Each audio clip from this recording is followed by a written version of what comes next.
All right, guys, today we have Clete McLeod. He is the head strength and conditioning coach at University of South Dakota. I had the pleasure of working with Clete for a small time at Oregon State. Wish I had more time with Clete. Unfortunately, it was just a short couple-month period. But Clete, it's a pleasure to chat with you today. If you could just give everybody a brief kind of description of your history and what got you to where you're at today at South Dakota. Right on, Nate Dog. It's good to be here, man. Good to see your smiling face. All right, let's talk about one of my favorite subjects, me.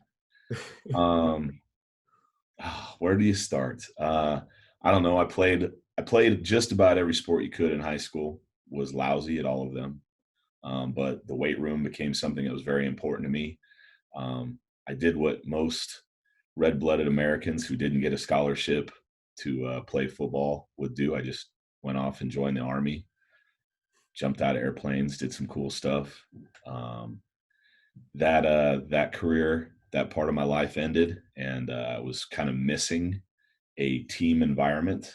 I was missing sports. So I found myself a couple years into my degree over in the athletic department weight room, walked in and said, "Hey, where can I help out?" The rest is history, man. I mean, I've bounced all over the place. I've been in the Pac-12, obviously, the Big Ten, the Missouri Valley, the Ohio Valley, the MAC, pretty much all levels. Love them all. Everything's got its own special piece to it, but ultimately it's always about the athletes that you're working with and the coaches you get to work with and the guys that you get to go to work next to every day. So here I am. That's awesome.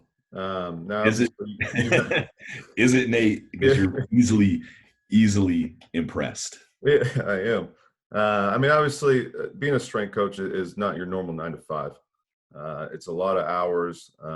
It's a sacrifice on your family and your time. So kind of what are your passions, morals, and values that really keep you motivated, keep you operating at a high level?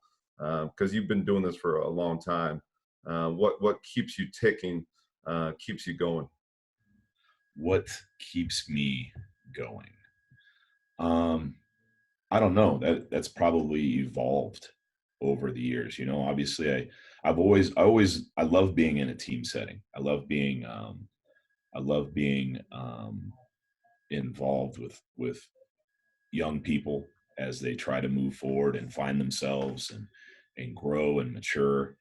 I'd like to. Everybody loves the guy who's the hardcore weight room guy, the stud that likes to work out. But I think I find myself being more motivated by the guy who comes in who's just a complete disaster, and then somehow over the course of 4 or 5 years they turn into a really promising human being.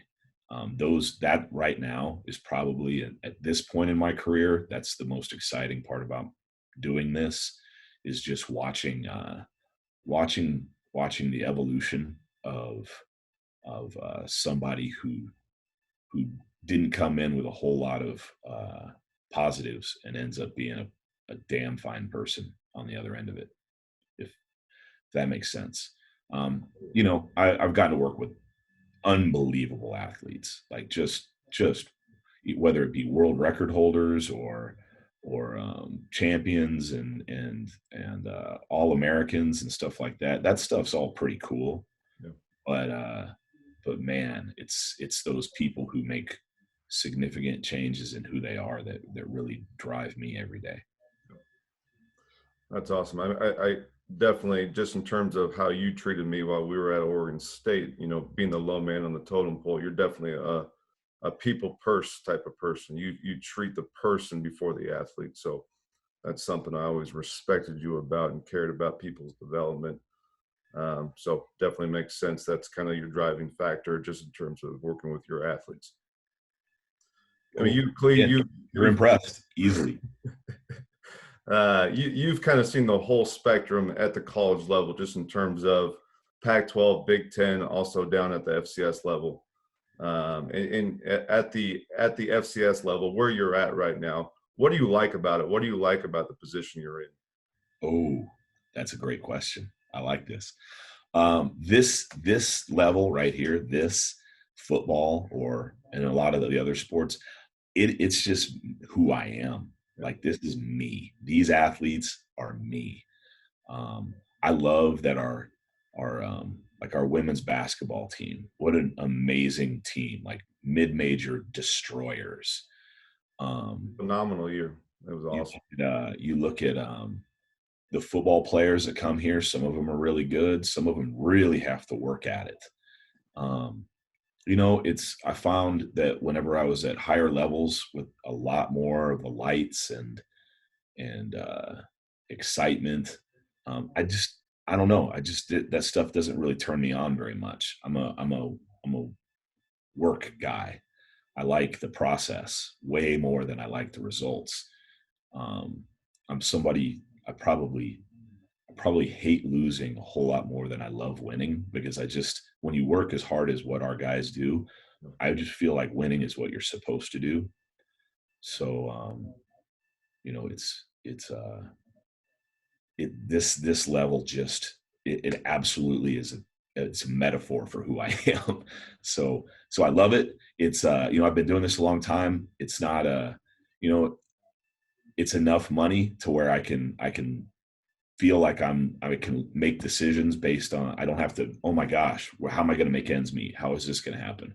It's enough to where I can live and feel good about my family. But at the same time, I really get to develop athletes physically, spiritually, mentally. I feel like there's so much more that goes into developing these young men and ladies. And it's me. It's who I am. Yeah, I think I found that in my own experience as well. Just at this level, you have to focus on development. Like you don't need to focus on the flash or what looks pretty. You're not in that arms race, and you just have to focus on what matters, and it's just pure development, which is awesome. Yeah. You have to wring out every drop of athleticism.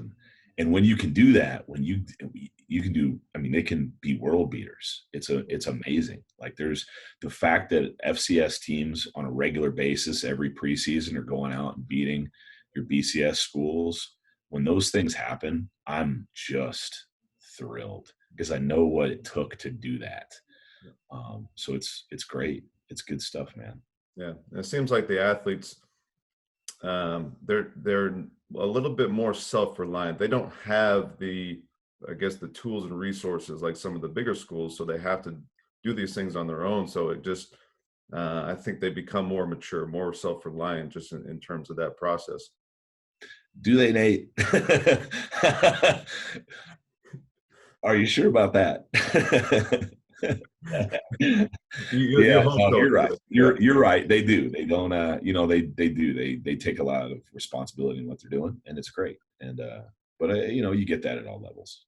Yeah. I mean, obviously, being at South Dakota, you have to wear a lot of hats. Like, you don't have the nutrition, you don't have nutritionists, you don't have the resources like some of these bigger schools. So, what are kind of the things that you really focus on? Like, what matters most to you? Um, what matters? So having done this for as long as I have, and having had really like endless resources, and then having much more limited resources, um, I don't think I'm any different than I am whenever I had everything.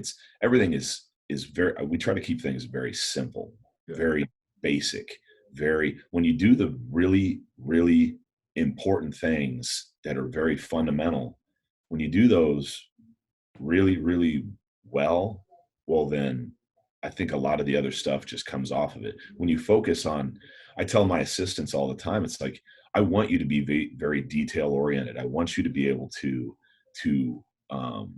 recognize things that can be issues. But when those details become a distraction, then and you lose sight of what's really important, I think that you're doing your team a disservice. So I have my degree in nutrition. So any place I've been, even when I was at Oregon State, I oftentimes work as the nutritionist, the sports nutritionist for our athletes. Um, but it just comes down to just those everyday conversations with everybody too. We do have with our relationship with Sanford, we have a dietitian that can come in and work with athletes on a clinical level, but we approach our nutrition not dissimilar from our training. I want them to know everything about this stuff that I know. So they get in what they might be a business major, but I want them to be able to hit the easy button on a nutrition degree or an exercise physiology degree. They're going to know everything that I know. They're going to know everything that my coaches know, because ultimately that just yields to that buy-in that everybody talks about. If they know everything, if you're not holding anything back and you're not keeping any secrets, um, it's really easy to teach them this stuff. And if you stick with a constant, consistent message on all these different aspects, whether it be recovery or nutrition or your training, if you keep that stuff constant and consistent and reach them on a level that connects to them, I don't think it's that hard. Yeah. Yeah. It's kind of like, have you ever heard of Pareto's principle? No, that sounds way too smart for me. It's like it's taking 20% of the information or 20% of the effort to get 80% of the results. So what are kind of like the basic things that you can drive home that are going to get you 80% of the results? Does that make That's sense? my principle. That's it right there. Yeah. You just made me smarter. So that's good stuff. What do you feel like your biggest constraints are at a school like South Dakota? What are my biggest constraints?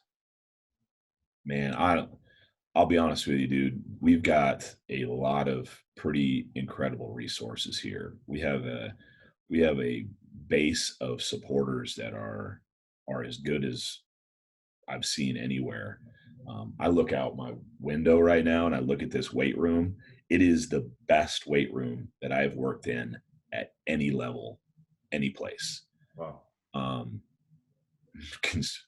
I have a ridiculous, I can't even say it on, like, I compare it to other guys. Our nutrition budget is ridiculous. It is off the charts. We are really able to really provide for our athletes, our resources, whether what constraint, I honestly, I feel like I really have to go fishing to figure something out. Um, the man, I don't know. I'd have to make something up. I'm sorry. What No, constraints I have here that's that I awesome. have? Yeah. It's good. I'm not a big, Nate, I'm not a big guy on the technology end of it where, hey, if we don't have catapult or something like that all the time, well, then we're just not doing what we're supposed. It's really not like that. I've got a really good relationship with we've got a physical therapy program, Nice. and it's on the other side of the wall of my weight room. Like, I get to interact with those people all the time. I get to use equipment from the kinesiology department whenever I need to. I let them come in here and teach classes if we have time. Nice. This is constraints, man. I wish that for as hard as our athletes work, for as hard as they work, I wish that they occasionally got to get under those big lights a little bit more. And I think that would help out, because they deserve it. Um, but then I think about when this dome is filled up, it's pretty neat, and I think as this program continues to evolve forward, I think that they're going to get more opportunity to really be under, that great fanfare that comes with a big scene. So, man, I don't know. That's a lousy answer to your question. No, I mean, I've seen the pictures of your weight room. It's phenomenal. They did a really good job. You guys have done a phenomenal job with that place. So Yeah, uh, yeah. What does your staff structure look like? so there is myself, and then it is I work with football, men's and women's golf, and then I make sure that my hand is in everybody's training. Gotcha. So I go out, if I'm not training my teams, I'm out on the floor assisting. So I become an assistant at that point. Um, I've got two phenomenal assistants. Um, One of them came over from Nebraska with me. One of them was here whenever I got here. Um, Both different, just really high character people, which I think is very important to me. Yep. Um, I I bring people in based on their character first and foremost, and their work ethic, and then the rest of it takes care of itself. I'll teach you what I want you to know, and then hopefully you're bringing some stuff to the table to teach me. So it's a constant evolution of our training system. This training system that we do, everybody is expected to stay within the same frame. That way we all speak the same language. We all conduct things the same way. We're all looking at, there's this continuity, this ribbon of continuity that runs through the room, that everybody kind of knows what they're doing. And if one person leaves, the next person just subs in, and that works out really well. Um, so I've got two graduate assistants, that I've got two new graduate assistants coming in here soon. Two of them just finished up. Um, those guys, I look for character and their their ability to be a head strength and conditioning coach. I at the where I'm at right now, I don't like surrounding myself with people who would be really good assistants. I want to surround myself with people who are going to challenge me.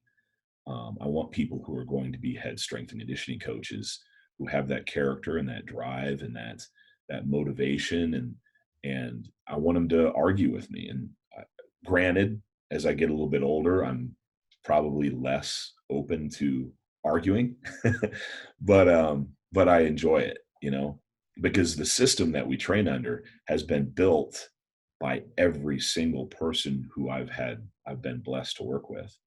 So it is not when I'll scold, Caleb or Stroh whenever they tell me, well, your system. I'm like, this is not my system. This is a system that was built by countless graduate assistants and former assistants. And that's why it's so awesome. That's a good kind of segue into my next question. If you could just talk about your training philosophy, just kind of maybe some background points and maybe some, like you said, some people that have a bit, the biggest influence on that training philosophy. Our training philosophy, we want to be, I guess it's basic barbell training. We use Olympic lifting at a very high degree of competency, not because of just all the sexy stuff, but because I can be very efficient if I get them to be exceptionally good at the Olympic lifts. All that stuff is nice, but ultimately it just comes down to how well they move. Because as you well know, if it doesn't show up out on the basketball court or the football field or even out on the golf course, if it doesn't show up out there, then why the heck are we even doing it? So it's nothing mind blowing. Like I said, we do everything very well. We do it at a high level of execution. We make sure that the guys know as much about it, why they're doing the stuff, as we do.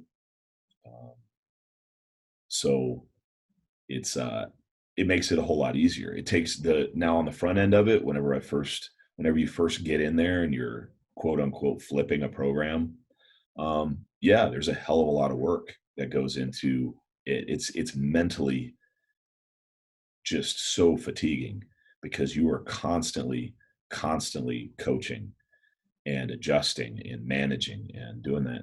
But once you get a system in place, and usually I feel like that takes about 3 years. Once you have a system in place, it is rocking. It is just, everything is hitting on all cylinders. I end up getting a little bored sometimes. I'll be like, man, I don't have any, like, they're all doing it so damn well. I don't know what to coach. And that's exciting. That's an exciting time. I think right before right before this COVID thing hit, I think we were right there. I hope, and as guys are coming back, um, it's evident how well because guys are just hopping right in, and it looks great, and Nice. they're executing very well. We just obviously we've throttled back on stuff. Um, who motivate, or I don't know, who influences me. Yeah. um I have a small group of people that I trust, and I reach out to, you being one of them. um I like just talking about the training, and obviously, and you worked for Jeff Macy. I never worked for Jeff, but Jeff is one of the first people that I'm going to call if I have a question. I call all the other guys in our football conference. Like, this all during COVID, we've had every Wednesday night we'd get together and chat about things. That's how awesome this conference is that we're all strength coaches, head football strength coaches in it, and we're all talking to one another instead of talking about one another, or trying to hide stuff from. It's just a great group of dudes that are willing to share and ultimately just care about getting out there and competing. So the guys that are in our conference, my former assistants, graduate assistants, people that aren't even strength and conditioning coaches anymore, those are who, because since everybody's contributed to what we do, well, then I feel the need to always go back and look at it. But if I were to dial it down to one person, it would be Eric Klein. Eric Klein was my mentor. Um, he's probably one of the best people in the world at getting people to do things they don't really want to do and love it. I learned I couldn't have been more blessed than to have him as a mentor, and to have somebody. When I first started coaching, he was the guy who set the tone for me. It was, and I try to talk to him as often as possible. Awesome. I know you alluded to it earlier, just in terms of the transfer piece, right? Just getting what we do in the weight room to show up on the field of play. Yep. Just in terms of speaking with football, because you worked with football your majority of your career, what are some things that you do in the weight room you feel like you get the most transfer from? What things do we do in the weight room that I feel like I get the most I guess it depends on what position we're talking about. Because even on a football field, you've got a thrower, you've got a pitcher, you've got a sprinter, you've got a you know golfer, you've Yeah. got all of these different sports. So it's obviously I anybody who looks at our program is going to recognize that we're very heavy in the Olympic lifts. But I have teams that I don't do the Olympic lifts with. Um, I guess with as far as football goes, it's using those to match the needs of that person. Now, not everybody does a strict Olympic weightlifting program, even on our football program. We have some guys. When I first got here, we were doing a whole lot of just powerlifting stuff. It's really got to match what their needs are, and what they respond to. Bless you, man. Hey, thank you. Some guys just don't respond. Like, I'm not going to keep trying to get an offensive lineman who can't power clean 300. If he weighs 300 pounds, he can't power clean 300 pounds. At some point, that's a waste of time. So let's move on to something different that can challenge him appropriately. So while I have a system and while I have a framework, it is extremely modular.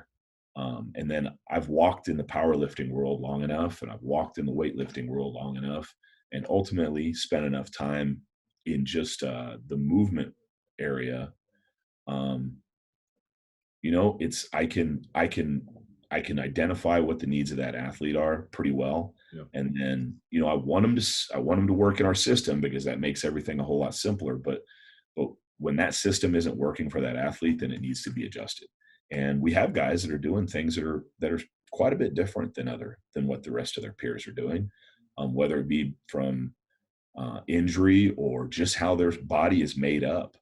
Because we get all kinds. Not everybody is inherently super athletic at this level. Some people really just work their butts off, and you have to feed them the things that work for them. Awesome. So are there anything just in your career that are kind of must do's, like you have to have this in your program, that's non-negotiable? Does that make sense? I hear what you're saying. I think everything's negotiable.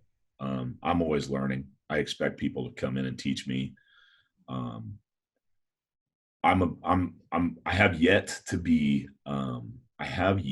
be disappointed in the clean deadlift.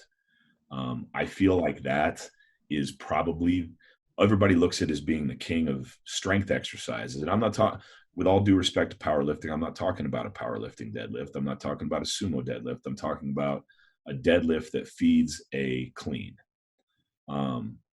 If it is executed significantly well, to me, it is probably one of the greatest corrective exercises that somebody can do. It is most of the problems that young men and women come in here with, whether it be postural or anything else. Most of those things get fixed pretty quick if you give them a steady diet of clean deadlifts for a while. And they might not be pulling from the ground. They may be pulling from 3 inches off the ground. They may be pulling from 6 inches off the ground, 12 inches off the ground. Find where they can do it well first, and then we try and work them down. And as they get lower and lower, their mobility increases, their competency for the lift increases, their confidence increases. It is honestly one of those exercises that I think that and there's so many different ways that you can challenge them with that lift.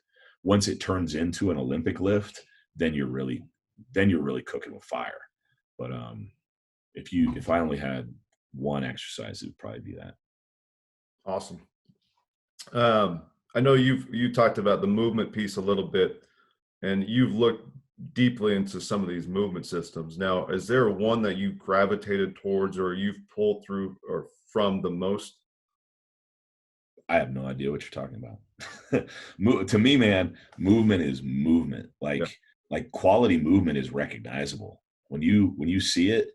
Like I'm sure that there's stuff out there that I don't know, and maybe you're alluding to something that I'm unaware of. But the fact is that quality movement is undeniable. When you see it, it's when you see it out on the track or out on the football field or in the basketball court, it is so sublime. It's so beautiful. It's so the effortlessness of it. It's just poetry. And when you see it, you recognize it. And then it's a matter of feeding it for that person. And not everybody's is the same. It's so, I don't know, man.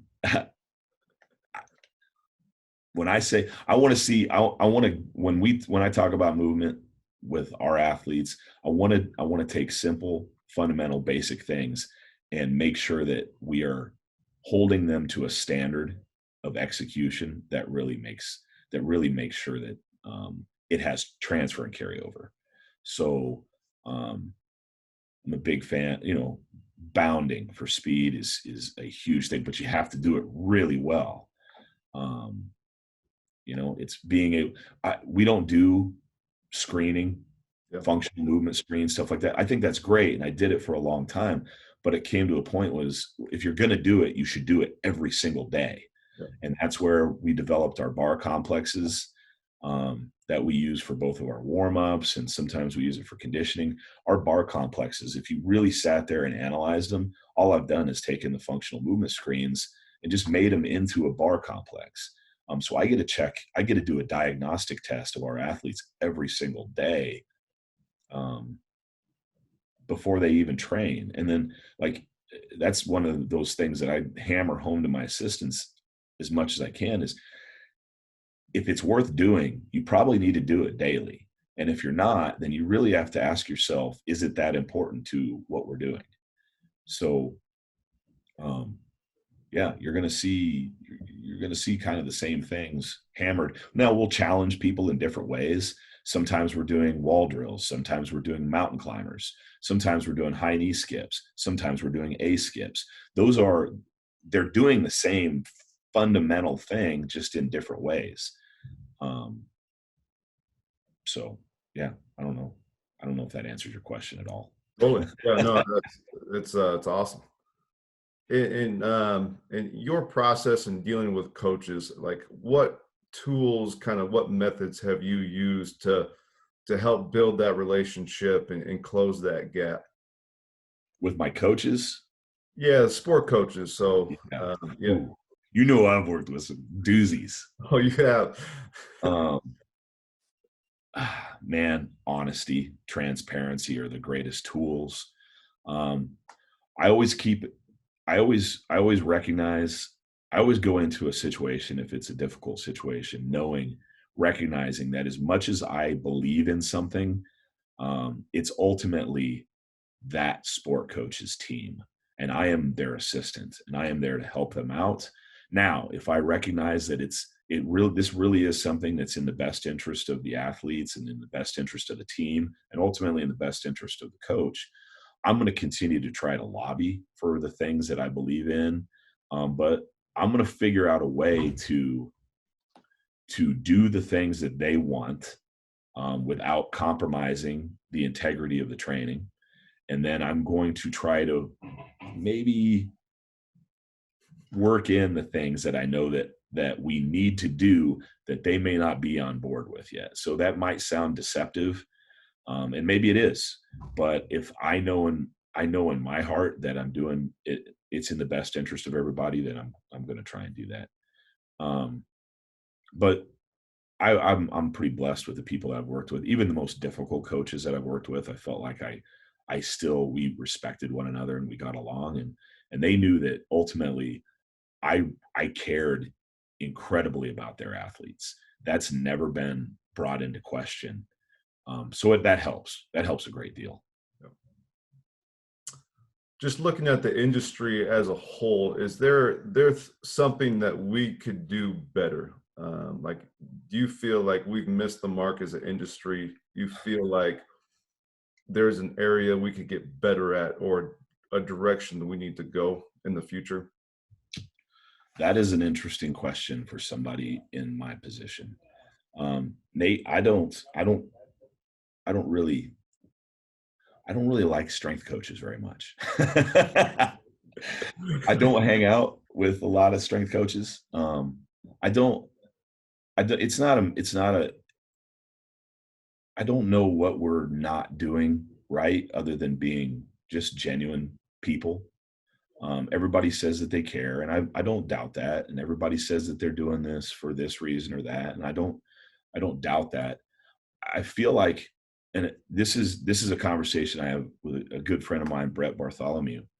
Um, I don't I don't think everybody should be doing this.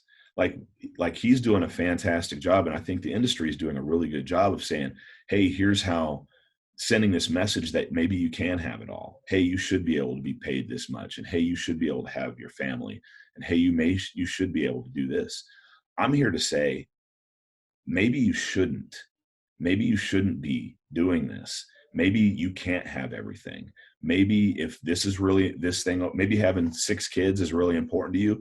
Maybe strength and conditioning isn't for you. You know, nobody looks at a Army Ranger and scratches their head. He's like, well, I don't really like getting shot at. Man, you picked a job where you get shot at. So that's kind of the same thing here. Is I'm not, I think as an industry, we've tried to make an argument that everybody can do this and without sacrifice. And I'm not saying some people haven't put in some really incredible sacrifices, but there's I don't have kids. My wife is awesome, but she's very independent. And it took me 35 years to meet that person. I'd been coaching for many years before I met my wife, and we have our challenges, but it's at the same time, it was the right person. It was the right fit. Um, the amount of education that I had to have this position that doesn't pay a huge amount of money. That's that's a sacrifice. That's something, and not everybody should saddle themselves with that. Um, so, if a lot of free time and a lot of vacation time and stuff like that is really important to you, maybe this isn't for you. We keep trying to find all these avenues to support doing it. And the fact is maybe some people shouldn't do it. So that's where I think that maybe we're going wrong. Yeah. Is trying to make this something that everybody should do. I try to, whenever we have an intern come in, a graduate assistant, something like that, my first job, when somebody comes and tells me, hey, I want to be a strength and conditioning coach, I'm like, no, you don't. And then it's like that scene from Fight Club where they're out on the porch and he's like, you can't be here. You're too fat. That's me when an intern shows up. You're too blonde. You're too pretty. I'm like, if I can talk you out of it, well, then you definitely shouldn't be doing this. Yep. So I just hammer at people relentlessly. And if they hang around and do that, they maybe have a shot. Yeah. Yeah. I agree completely. I mean, really in life, you get to maybe do two things really, really well. A career, if this is the right career for you, and a marriage, but kids, a social life, free time, hobby, like there's no way you can do it all. Yeah. And that's okay. That's totally okay. That's the part that I don't understand is like, every day I'm just so excited about being here. I've been doing this for 20 years and I'm no less excited today than I was the first day. Yep. So yeah, my vacation is what I live. I wear pajamas to work every day. I mean, like what is it that I'm missing? Yeah, it's if free time is what you're after, I mean, you're just going to resent the athletes. You're going to start resenting the job. Or if the paycheck is what you're after, you're going to start resenting the administration and the school. Like you're just going to have these built-in resentments. It's ultimately going to make you worse and worse. It's Bingo. Yeah. No, you just hit it, man. It is. It's not for everybody. Yeah, totally. Is there anything you feel like you want to talk about that you really need to drive home? Anything you've been researching, anything just you want to get off your chest that you really want to kind of dig into and talk about while we have this platform? I don't know. I guess I'd like to see people understand that this is not as hard as they're making it. That keeping things very simple is a very, very keeping things simple is a very sophisticated thing. And I think people get so caught up in this sexy new gadget that they forget how absolutely unbelievable the just simplicity, keeping things basic can be. There's real art in that. I don't know. What things do I want to talk about? I should have given this question more thought. We kind of just did talk about, what we just hit on is that, hey, maybe not everybody should be doing this. That's an important thing to talk about. Get a hobby, damn it. I mean, is that so like you can't, as much as I recognize that, hey, I love doing this, find something outside of this that gets your brain working. Like, don't be so, I mentioned earlier that I'm just not a big fan of hanging out with other strength and conditioning coaches. It's because we're so completely one-tracked and one-dimensional. I listen to like 3 different podcasts. One of them is on philosophy.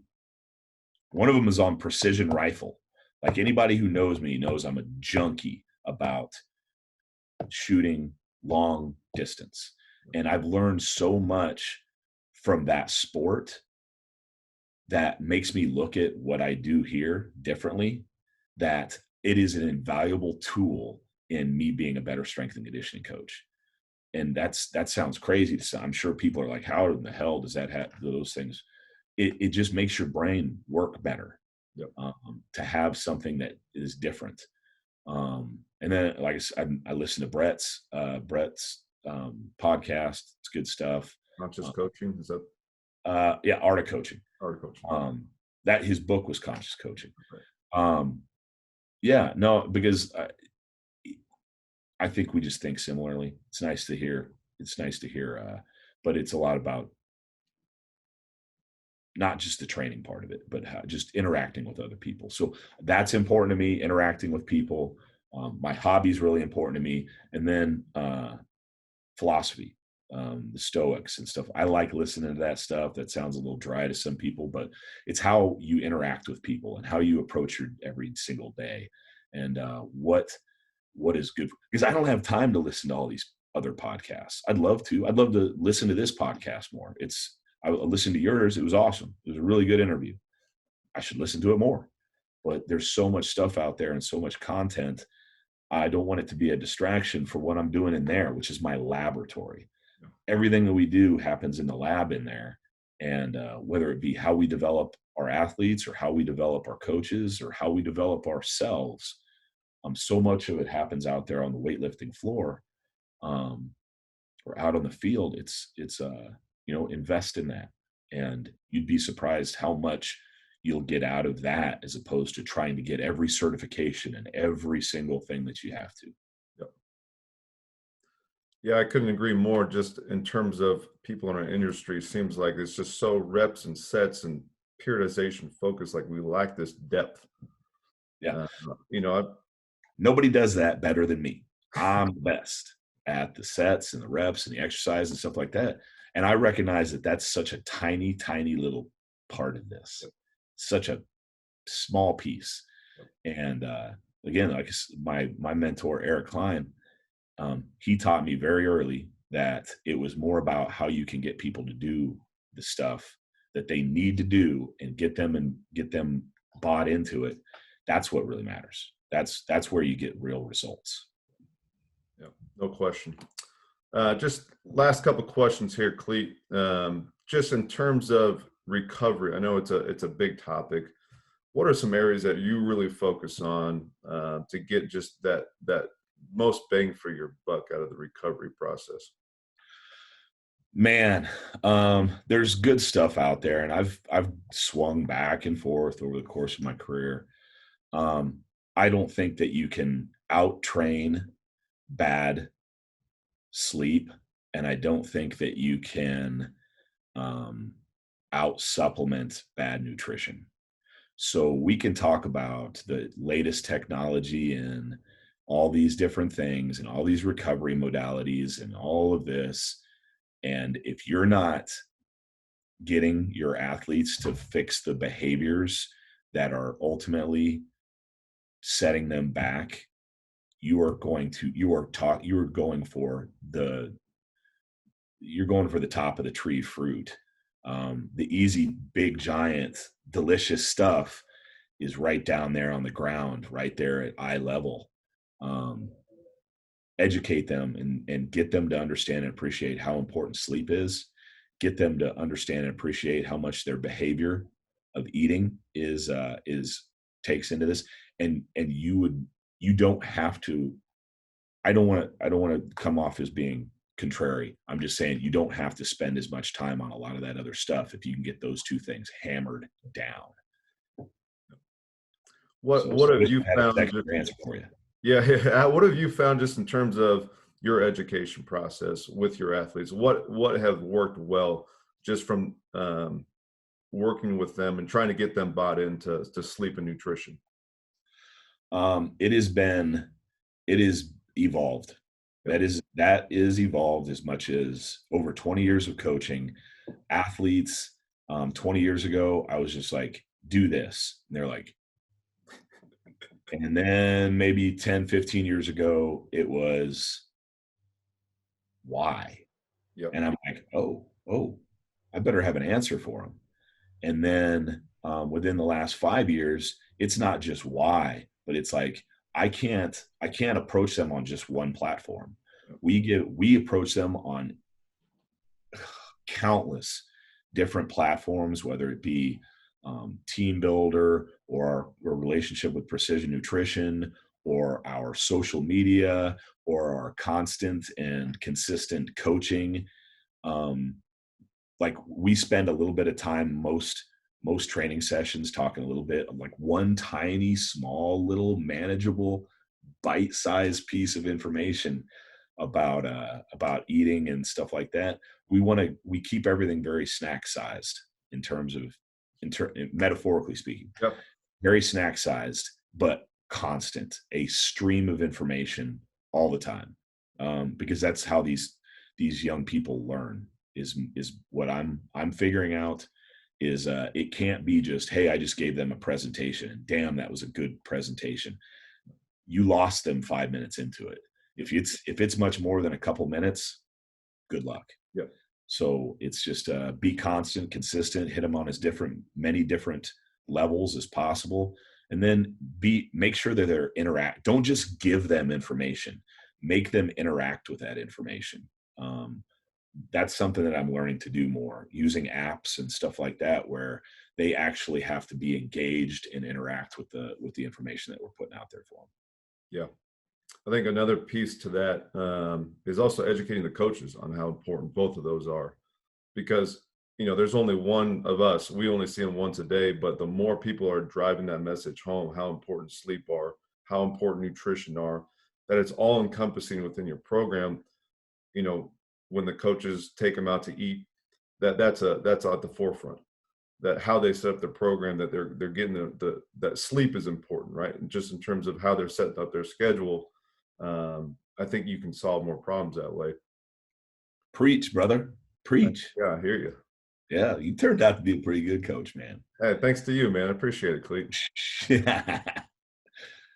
Last question, just in your return from obviously some time off with COVID-19, what are some areas that you're really going to focus on before this fall starts? Man, there's more stuff going on than just COVID right now. Yep. We're focusing on being good brothers to one another. That's first right out of the gate. We were very fortunate here at South Dakota. The state didn't shut down. So we kept very busy. We were able to connect with our athletes by sending them out videos and stuff like that, keeping them very, very involved in our, whether it be social media or whatnot, making sure that they stayed active. So in terms of their strength training and stuff like that, there's some things that we have to adjust, but I'm not super worried about it.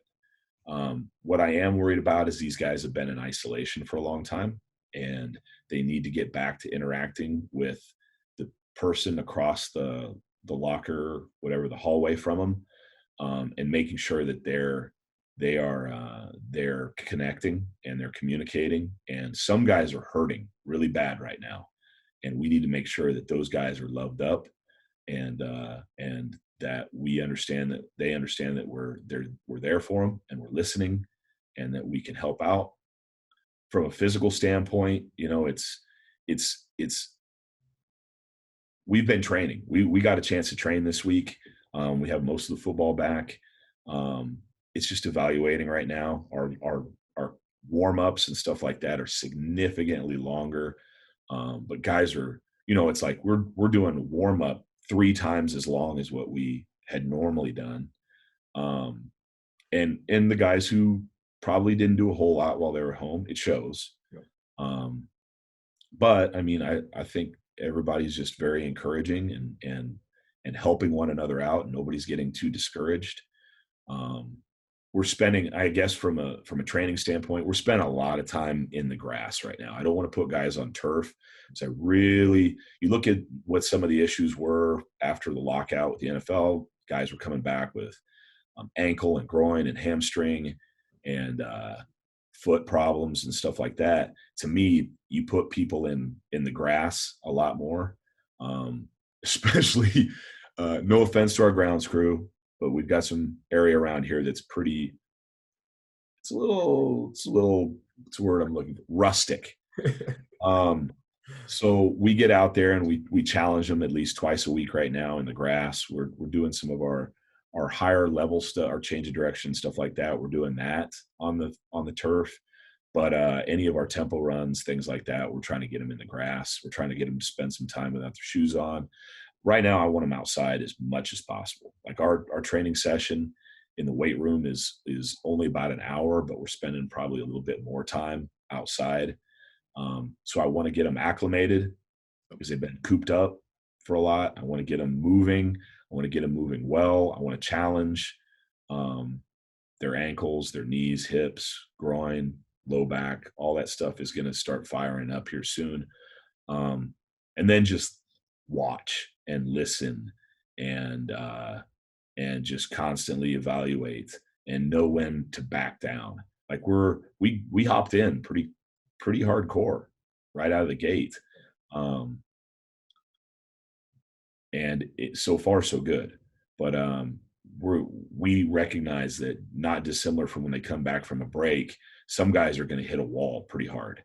And we need to be able to pivot whenever that happens. And it may be some guys we need to continue to push, and some guys we're going to have to back off on. Everybody's situation is completely different. And, we just encourage them to communicate with us and let us know how they feel and what issues are plaguing them. And then and some of them, it's emotional. Some of them, it's, like, hey, it's physical. Some of them, it's spiritual. We have to, just be prepared. And like I told our team leaders, you're going to look back years from now at this summer, and you're going to recognize that the training, the physical training of this was the easiest part, because there are so many other things that we're dealing with right now that need to be addressed and need to be respected. Yep. Well, awesome stuff, Clete. I really appreciate your time. That was phenomenal. I know you're busy right now with everything, but I appreciate an hour out of your day. You're a busy man, so can't thank you enough, Clete. I learned something new every time I talk to you. So, hey, likewise, man. Appreciate it. We'd be brilliant if we only talked a little bit more often. Yeah, it'd be awesome. We should probably set that in. So, all right, brother. We'll appreciate it. Brother. Yeah, really appreciate you. Yeah, that was awesome. Enjoy the rest of your day, and we'll talk soon. Sounds good, buddy. We'll catch you later. Yep.